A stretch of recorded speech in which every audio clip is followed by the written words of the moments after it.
Hi VC, Dale Gatefall 33 here.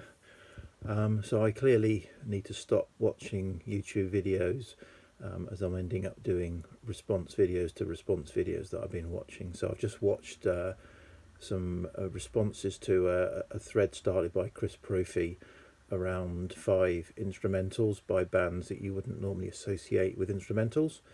I'll see responses by Rachel, the TheMusicMAM VC, and Richard McCook. So I thought I'd jump on, but I do need to stop, as I say. I need to get stuff done.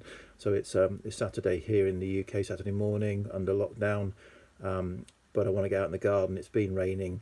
It's rained the last sort of day or so, which is good, which means I can get out and do a bit of weeding in the garden. So it's just stopped, so once it dries out a bit I'll be doing that, but for now I can make a video with no guilt. I didn't give this too much thought, so just dive straight in.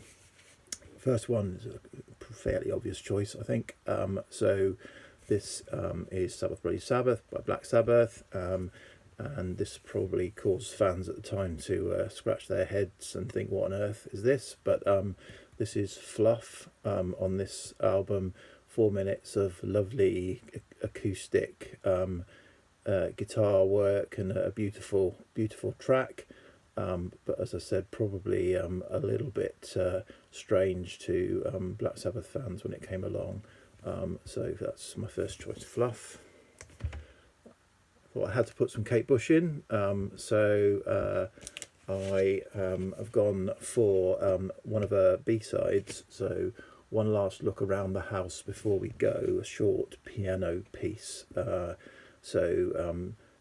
Yes, to say this, these choices aren't my favourite instrumentals. They're just kind of 5 random choices. So, but I tried to put some Kate in. I don't have the single. I think it was on a 12-inch single. I don't have the single that it came off of. I have the 7-inch. I think it came off. It was on the B-side of Look Back in Anger, I think. I've got the 7-inch, but I haven't got the 12-inch. If that's where it was, I haven't researched. Yeah, so an interesting little piano piece by Kate. This is from the one of her boxes that she did the last year or so.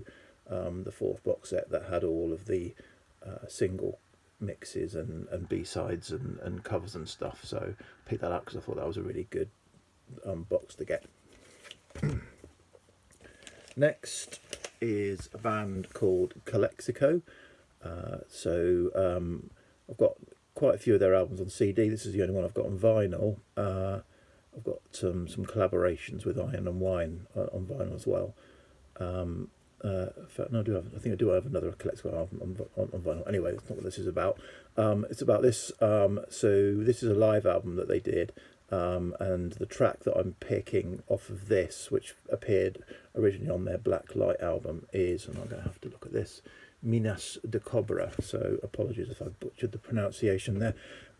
So it's sort of particularly, I like it on this because it's even more orchestrated on this, but it's a kind of Mexican sounding Americana instrumental track that builds to a really big orchestral kind of finish. Yeah, check it out, because I'm probably not explaining it very well. So that's Calexico. Safer territory here a bit, I think. So Dex is Searching for the Young Soul Rebels album, one of my favourite albums, and on this there's the Teams that Meet in Calfs, is a great instrumental track, builds into a kind of horn driven soul track. So yeah, 4 minutes, I think 4 minutes or so long, but really good, and yeah, but probably not what you'd expect to have found on this album when it came out. And then finally, just because I was listening to this album yesterday, Ray LaMontagne, US sort of Americana. This is my favourite album by him. Was it Till the Sun Turns Black? Dark cover, dark Americana. Yeah, this is beautiful. If you like sort of melancholy Americana type music, this is fantastic. And there's a very short piece on this called Truly Madly Deeply.